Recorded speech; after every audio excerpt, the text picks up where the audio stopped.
Bonsoir à tous. Alors, vous imaginez l'après-midi du jury qui ont écouté chacun 20 projets. Ils étaient vraiment valeureux. Du coup, il vous en reste encore 2 à entendre. Soyez courageux. En tous les cas, c'est de super beaux projets qui sont présentés par tout le monde. Moi, je vais vous parler d'amour. Alors, je vais commencer par vous parler de Jean-Jacques. Jean-Jacques, il est en fauteuil. Il a rencontré son amoureuse dans l'institution où il vivait. Et elle était pas mal, il l'a draguée, il l'a séduite. Et il a voulu l'inviter dans sa chambre. Comme vous l'avez tous fait, je suppose, un jour ou l'autre. Sauf que Jean-Jacques, lui, il a dû demander l'autorisation pour pouvoir se marier. Enfin, pour pouvoir, inviter cette jeune femme dans sa chambre. Et donc, vous savez ce qu'on lui a répondu, c'est « Ah non, ça ne va pas être possible, vous pouvez inviter quelqu'un dans votre chambre que si vous êtes marié avec. » Vous vous imaginez les embouteillages en mairie si on devait se marier à chaque fois qu'on a envie de faire l'amour avec quelqu'un. Des années d'attente au service d'état civil. Hein. Ou alors ça réglerait le problème du chômage.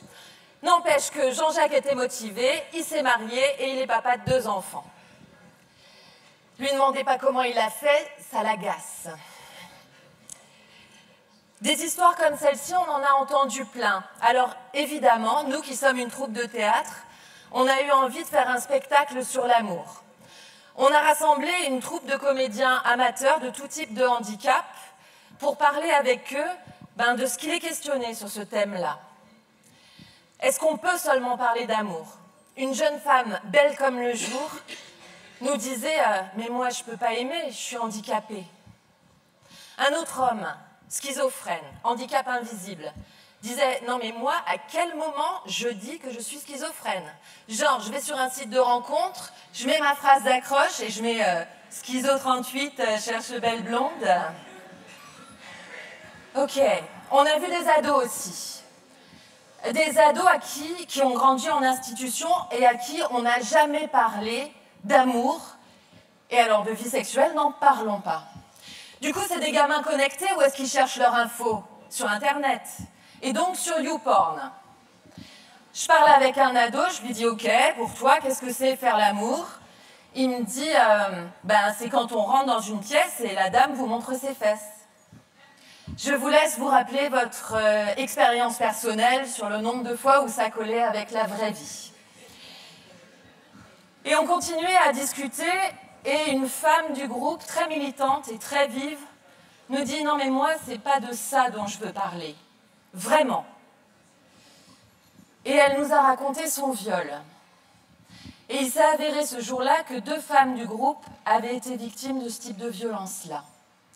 Et j'ai découvert en travaillant sur le sujet qu'effectivement, un grand nombre d'hommes et de femmes en situation de handicap sont victimes de ce type de violence pour tout un tas de raisons que je ne détaillerai pas maintenant. Et elles ont dit « Ok, on veut que tu en parles, mais il faudrait faire un spectacle drôle sur le sujet parce qu'on a marre des spectacles misérabilistes. » Et ok. Enfin, j'ai pas fait « Ok » tout de suite. Hein. D'abord, j'ai fait « Ah merde !» Et puis on l'a fait, on a créé Roméo et Juliette à la marge, dont vous voyez une image là, où on a repris la comédie shakespearienne. Mais surtout, Shakespeare a écrit le drame, bien sûr, mais il a écrit aussi une comédie, donc on a mixé les deux. Et surtout, on a travaillé à partir de la parole des personnes en situation de handicap et on a travaillé avec elles pour qu'elles soient comédiennes sur le plateau. Et on a créé un spectacle qui nous permet aujourd'hui de tourner, de parler de cette thématique-là et qui n'est pas compris par les valides. Parce que les valides ont tellement aucune idée de la vie des personnes en situation de handicap sur le plan de l'amour qu'à la fin du spectacle, les personnes en situation de handicap sont obligées de leur expliquer le spectacle. C'est assez intéressant pour ça aussi.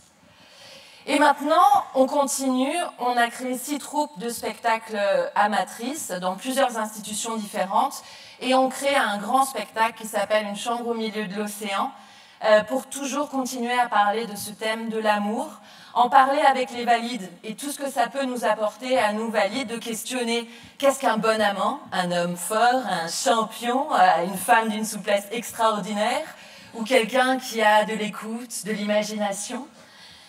Et ça nous permet aussi de défendre ce qui nous semble être un droit fondamental, un droit humain, celui d'aimer et celui de vivre en couple. Voilà. Je vous remercie. Merci.